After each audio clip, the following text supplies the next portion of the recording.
Ahoy, hoy, I'm Pavo. And I'm Neil. And welcome to That's No Moon. It's a podcast. Your weekly digest of all the Star Wars news you need to know if it's been released.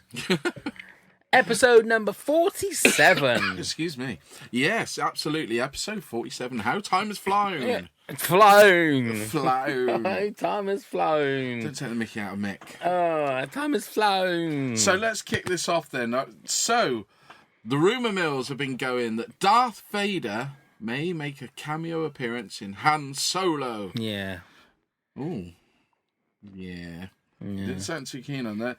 A few new reports have suggested that none other than Darth Vader will be making an appearance in the Han Solo spin-off. A few months ago, we reported a story from the site Fandom Fest that actor Spencer Wilding, we've met him, friend of the show.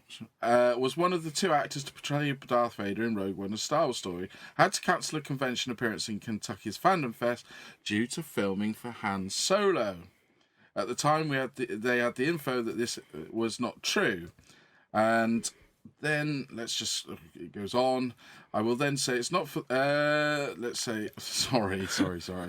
And now a new report has come from the hashtag show suggesting that Han Solo is indeed going to make a reappearance in... Han Solo is?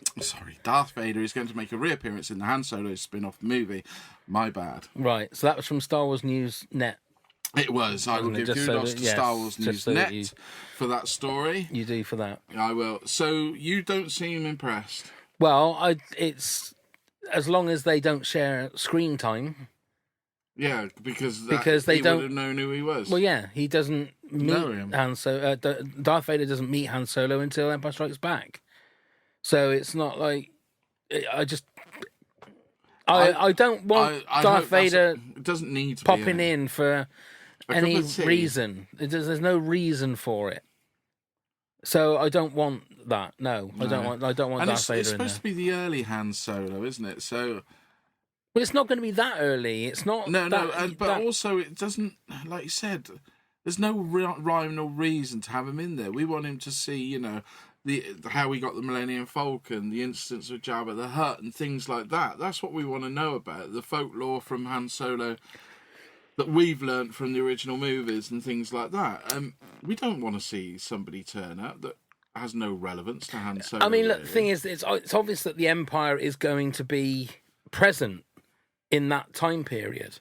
Yeah. So Vader will be around doing something, but I'm just a little bit worried that story-wise, it's not going to match up with what happens later on in the episodes. Yeah. But also, with what you're saying is, of course they know the Empire's there, it's been around and everything like that, but he's a smuggler and he's underneath the radar, as it were. He's not going to be that bothered too much about the Empire. He's more worried about your gangsters, like your Jabbas and things like that. That's what I think they should concentrate on, that side of it. Well, you say that, but the whole reason that Jabba the Hutt puts a price on his head is because he dumps a shipment of spice or whatever it was. Because he says, the first sign of an Imperial blockade or an Imperial starship. So obviously, Han Solo is worried about the Empire. Right, maybe so it's but what you don't want it to be is sort of like, Han Solo going, look, it's Darth Vader over there, or Darth Vader going, get that smuggler. Because that'd be very good to put that in. Well, and also the fact that then that means, you would assume that Lando Calrissian then has had some prior relationship, no matter how sort of faint, with Vader before meeting him on Bespin. Yeah. Which then opens up a whole other can of worms. That's the thing I'm just worried about. I'm just worried that they're going to put things in just because it's cool and to give it a little bit of fan service because the movie's been in trouble. To sort of go, look, whistles and bells, look, we got Darth Vader, and then not think about the bigger picture. You could also then argue that they should put a cameo in by Obi-Wan, because he's on Tatooine hiding out. You might have bumped into him in the canteen. Well, there's no, there's all that sort. But there's no saying they're going to be on Tatooine, and I'm sure there'll be other little small cameos of people that you might recognise. But I would imagine they will be on Tatooine, though, won't they? Because that's where he seemed to hang out. at the But he's Mos a interstellar smuggler. He would. Yeah, but he was quite comfortable in Mos Eisley, wasn't he, in the cantina? He was sat there with his foot up. Well, yeah, but he was relaxed. also at Maz Kanata's Yeah. thing, and you know, she knew him. I'm sure those two places weren't the only places that he had his feet well and truly under the table with a dolly bird. The other reason I think they'll go there is obviously Jabba the Hutt. If they do Jabba, yeah, Jabba. yeah. But then again, I bet Jabba isn't the only gangster that he's worked for. So I don't know. Yeah, that's my only. It just my only seems worry a little bit like that you said, it would seem a bit tacked on. I just don't want it to be fan service. No, because as much as with Rogue One, he had more of a reason to be there. That scene with no matter how cool that was at the end, the Vader lightsaber scene was 100% fan service. Because it's what you wanted to. You've always wanted to see Vader do that. You could tie that in quite nicely because he'd appeared already in the film. Do you know what I mean? He was part of the story anyway for Rogue One. Yeah, but then the counter argument to that is they as if anyone's seen Rogue One, it goes up to the moment that the ship with Princess Leia goes off. Yeah. So in theory, they start chasing it, and that's when Episode 4 starts. Well, in Episode 4, why isn't Vader killing Obi-Wan with a couple of strokes if he's kicking ass like that? Because he's he has very more respect for it. No, but see but that wasn't what it meant when you watched it. You're saying that now because of what's happened in a movie that was made 40 years later, which is what you don't want it to be. Like you're saying, if Vader and Han Solo are there, then you're retconning things and saying, wow, well, the reason that he was like that in Empire Strikes Back is because of this. Yeah, but the thing is, and that doesn't work. You're talking about the way Vader and they both looked like old Jedis. Yeah. So they can't spring around and kick ass like Vader did in Rogue One. Now, the skills that Vader had in Rogue One, you've got to say that it was only a matter of, at the most, say a week. He was spent, Pav. You know, he's an old man. It takes him a while when he's used that much energy. It takes him weeks to regain. I don't know. There's no little blue tablet for the Force. I don't know. But that's my thing. It didn't feel so bad in Rogue One, but for him to bump into Han Solo and go, "Oh, you risky," well, yeah, that seems a bit. But tactic. no, if you watch Rogue One independently, no, it doesn't. But then if you think about the whole story and the fact that Rogue One finishes 10 minutes, say, after or but before. We have that a lot with the prequels to the originals, isn't there? In what way? You know, I mean, they tried to sort of clear it, but the fact of you know, the droids not being recognised and things like that. Yeah, but then you can say that, well, those are the spurious things that George Lucas didn't think about, which he should have thought about when he wrote those prequels. Yeah. He should have found some way to be a bit more clever with that. What I'm saying here is that they're not that they don't. It doesn't look like they want to be clever about it. They want to just add the fan service and not sort of worry about it. I hope anyway. In Star Wars we trust. I'm having a moody bastard day, and it seems like I'm picking on Star Wars, and I'm not. Don't you dare! I'm just saying. Right. Anyway, hit us with the next story. So is the new Star Wars The Last Jedi trailer finally going to be released? I don't know. I mean, they're taking ages. They have. Well, according to the Star Wars Twitter account, it may be soon. Yeah. Their tweet read almost like this. # The Last Jedi. Hang on. Right, let me read this tweet. The tweet read like this. Almost there. # The Last Jedi. Right. Now, this, of course, could be, is the film finished? Or anything like that, you know.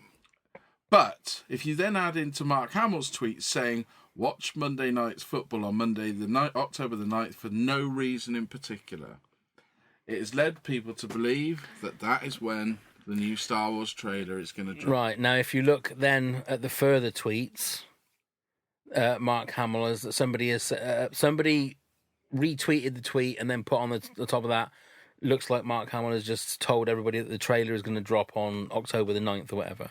Mark Hamill then replied to that tweet and said, "No, I never said that. I said it's Minnesota Vikings versus Chicago Bears or something.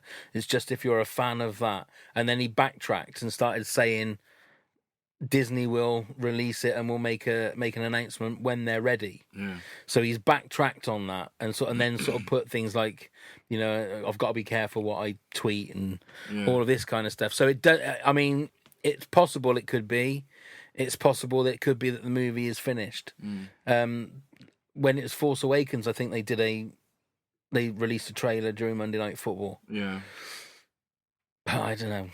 It's got to be soon. It's got to be soon. It's really been a long time. It's sort of weird how. I mean, when did that first trailer drop? Now, was it April? I can't remember now. It must have been something like that. No, it was Star Wars Celebration, wasn't it? Of course it was. So that was early. It was May time, wasn't it? Yeah, April, May time. Yeah, April, May. It was early, wasn't it? So it's been far too long. And if you think that we've got Han Solo coming out in May, if they don't change it, which I thought they would, if they're going to change it, they would change it by now. And we still haven't had a trailer for that, and that is 6 months away. Yeah. It just seems weird that they're not doing it. They're not getting it out, because I would have thought now that you've had Force Friday and Star Wars toys are now out on the shelves, you just thought that they would have done it by now. Well, it would have been quite nice. I would have thought they would have dropped it when the toys come out if they were going to wait a little bit longer. Exactly. Renewed interest again, wouldn't it? People that are not fans of Star Wars will no doubtedly almost forgotten. Yeah, do you know what I mean? Yeah, because they would have already been. That enjoy Star Wars. I've spoken to people that still haven't got their head around the fact that there is a Star Wars film every year. So on my calendar at work, I've got a countdown from the day that it comes out backwards. So it's like 83 days to go. And a guy at work today said, 83 days to what? And I said, the new Star Wars film coming out. He said, what, there's another one? So, I mean, obviously people like us who devour it, and myself more than you because you don't like the spoilers. I try to be very careful. It's it's something that you sort of think about, glancing every day, thinking, oh God, when are they going to do another trailer? For the average Joe cinema goer, or even not cinema goer, they're not going to know. No. And they're not going to. It's the same as this time last year. They all thought that BB-8 and Rey were going to turn up in the movie that was going to be out at Christmas when it was something completely different. I think a lot of them need to be trained about it, and that's my another one of my problems is it seems like they're just maybe waiting a little bit too long. Maybe it's like you say, they think, well, the Star Wars fans are gonna they know what's going on, but I don't know. And like I said last week, is it a knock-on effect from the two sackings that there have been over the course since when the first Last Jedi trailer has come out? Sackings, is that, or separations between directors to Lucas? Well, I think, like I said last week or the week before, that I think that maybe all of this has been going on in the background, so they've been just making sure that all that is out of the way and done. Maybe they're waiting for the movie to be finished and ready, and it's all done before they release the next trailer. I don't know. I mean, it does feel like everything's sort of backing up, and then all of a sudden it's just going to explode, and it's just going to be non-stop TV spots, trailers, international trailers, and it'd be like almost like every day you look at your phone, there'll be a new video, a new something. Yeah, I just think it just seems that they're doing a lot of these silly little cartoon things. At the moment, Bob, we spoke about them before, and I don't quite get it. Right, next story. Fans have been petitioning Lucasfilm to fire J.J. Abrams from the Episode 9 film. So despite the success of The Force Awakens, one unhappy fan has started this petition to remove him. He argues that Disney and Lucasfilm promised a new director for each episode, and that Abrams just made The Force Awakens too similar to A New Hope. That removing him would be good for the Star Wars brand and avoid the risk of him ripping off the Return of the Jedi. And it's had, when I last looked, it's had a few thousand signatures on then they're all dicks, aren't they? I was going to say, why would you do that? Somebody who's obviously a fanboy of Star Wars, who reinvented Star Wars. Yes, it has the same beats as A New Hope, but became the biggest grossing film of all time, has renewed the interest of Star Wars massively, and he has, single-handedly, and taken it back to its roots, away from the CGI. People have forgotten almost about the prequels. Why would you want to remove him? It's an idiot. It's bitch slapping. I don't understand. I mean, for a start, JJ was the perfect person to do The Force Awakens. Yeah. And anybody that has listened or watched this show knows that I love The Force Awakens. There's something about the movie that is just magical. The fact that you're then... I mean, I can understand that people would say, well, they wanted Rian Johnson to do Episode 9. Nobody's seen Episode 8 yet. No. It could be a big crock of shit. We could all leave that cinema feeling the way that the majority of people did when they left Phantom Menace. Yeah. Nobody knows yet. Do you know what I mean? Nobody... No. I mean, as much all as it's we've had... is a teaser that showed us nothing. And as much as it's had a bump-free filming process and all that sort of stuff, that's fine. But nobody has seen the movie yet. It could be a rip-off of Empire Strikes Back. That whole thing about the rip-off of A New Hope, we've said before. You look at every rom-com, every buddy action movie, they've all got exactly the same beats. I can't hear anybody moaning and bitching saying that those movies are exactly the same. Every horror movie has pretty much the same beats. Yeah. So to level that at Star Wars, yes, things like Starkiller Base, they should have found something different to have used as... But I think rather than it being just a rip-off, it was a homage. Yeah, but then homage to me is a posh way of saying it's a rip-off. That's what this, you know what I mean? It's like it's Latin for rip-off. But at the same time, I won't. There's nothing about The Force Awakens that I feel, apart from maybe the Raptor scene, which could have been completely taken out. Apart from that, it's a near perfect film for me. In my opinion, it's a near perfect film.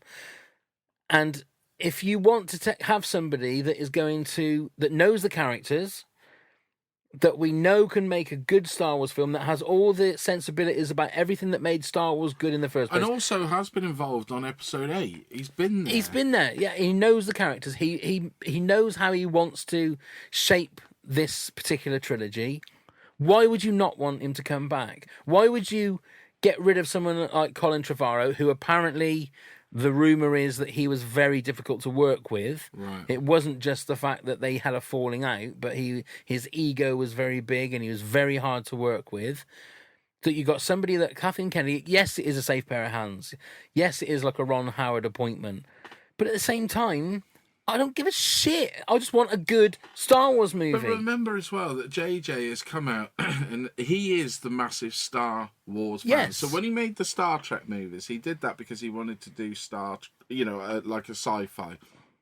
But if you watch a lot of the press videos, especially for Into Darkness and that, he is talking Star Wars. He talks Star Wars in the interview. So he loves it, and why not give it to somebody that loves it? I mean, I've like I say, I mean, somebody starting a petition for that. Do something better with your time. Just don't waste Star Trek. Yeah, don't waste everybody's time. If you don't like JJ, that's fine. Don't go and see the movie.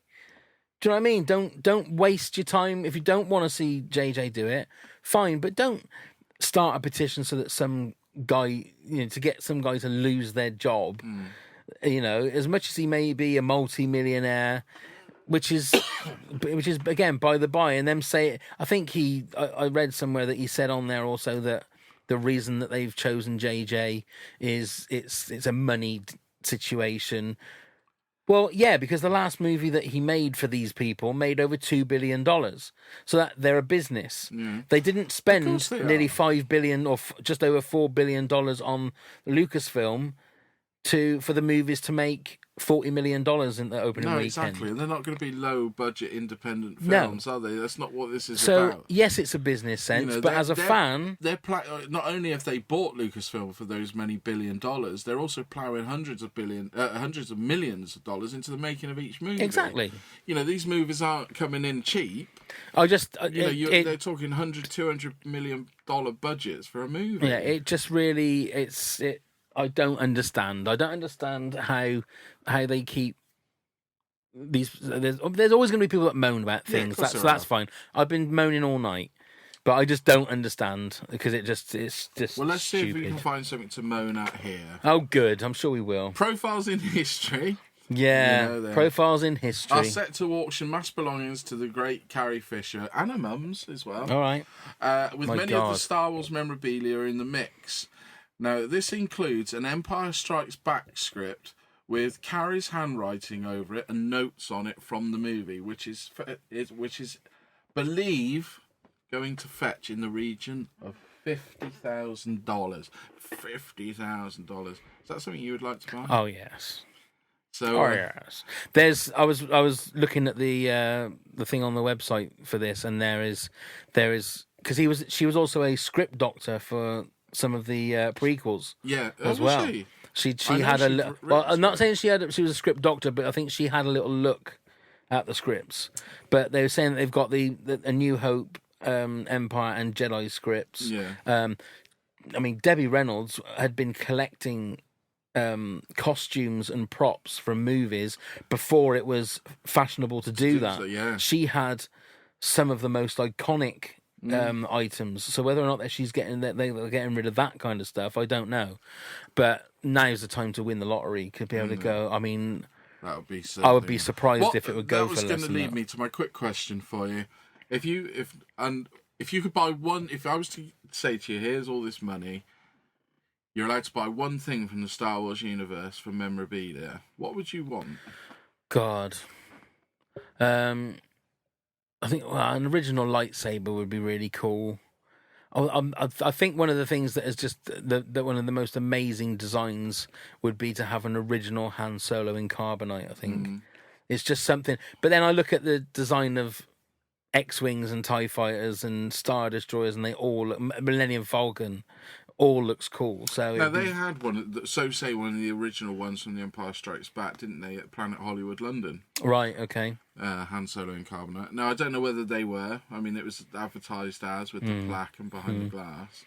So I've seen one. That would be cool. I always think just the full original Darth Vader out there. Yeah. Would just be cool. Yeah.